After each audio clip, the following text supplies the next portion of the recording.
Understanding Restrictive Covenants, a comprehensive guide.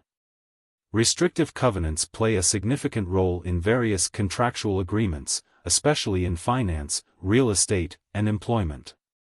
Their primary purpose is to enforce specific conditions that limit the actions of designated parties. This article will delve into the nuances of restrictive covenants, their types, applications, implications, and historical context, particularly in real estate. What is a restrictive covenant? A restrictive covenant is a legally binding condition that restricts, limits, or prohibits the actions of a party as stipulated in a contract. These covenants are designed to protect the interests of the other party or parties involved, maintain certain standards, or enhance the value of property. Importance in financial contracts. In the realm of finance, restrictive covenants are prevalent in bond agreements. They serve to limit issuer payments, like dividend distributions, ensuring that sufficient funds remain available to fulfill repayment obligations to bondholders. By minimizing the issuer's access to funds that could potentially be diverted away from debt repayment, these covenants decrease the default risk perceived by investors. The more restrictive covenants a bond issue entails, the lower the interest rate typically charged, as they signify a lower risk for investors. Categories of restrictive covenants. Covenants can be classified into two main categories. 1. Negative covenants. These prohibit specific actions.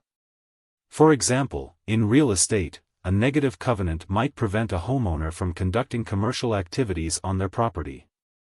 2. Positive covenants. These require the performance of certain actions. For instance, a positive covenant could mandate a property owner to maintain their lawn or ensure adequate maintenance of common areas in a condominium. Common applications. Restrictive covenants are often found in a variety of legal contexts, including employment contracts, non-compete and non-disclosure agreements that prevent employees from working for competing firms or sharing confidential information. Real estate transactions, deeds and leases that stipulate how property can be used and maintained, often enforced by homeowner associations through codes, conditions, and restrictions, CC and RS. Mergers and acquisitions, agreements that limit actions post-merger to ensure compliance with regulatory frameworks. Restrictive covenants in real estate. In the realm of real estate, restrictive covenants play a crucial role in preserving property values and community standards. They are commonly included in property deeds or recorded as separate documents that establish a framework for property usage. Examples of common restrictions. Restrictive covenants in residential real estate may include minimum setback lines, maximum building heights, restrictions on the types of vehicles parked on the premises, prohibitions on certain types of pets or livestock.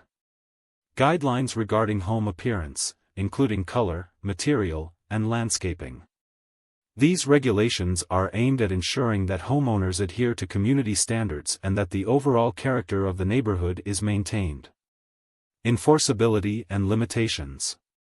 Although restrictive covenants are generally enforceable, they must be reasonable, serve a legitimate purpose, and not violate homeowners' rights. Moreover, they can become unenforceable if enforcement is delayed, an aspect known as latches, which allows homeowners to retain rights that have not been actively contested. Historical context of restrictive covenants. Historically, restrictive covenants were often employed to enforce racial and ethnic segregation in housing. Such practices targeted various minority groups, barring them from purchasing or occupying homes in specific neighborhoods. These racially restrictive covenants were prevalent from the 1920s until the mid-20th century, maintaining socioeconomic inequalities. In 1948, the U.S. Supreme Court ruled in Shelley v. Kramer that racially restrictive covenants were unconstitutional, declaring them a violation of equal protection laws. Despite this ruling, the remnants of these covenants persist in many property deeds, albeit unenforceable today. The Fair Housing Act. The Fair Housing Act of 1968 was enacted as a federal law to eliminate housing discrimination based on race, color, national origin, religion, sex, familial status, or disability. This act was a direct response to the injustices perpetuated by restrictive covenants and highlights the ongoing commitment to equitable housing practices. Enforcement of restrictive covenants.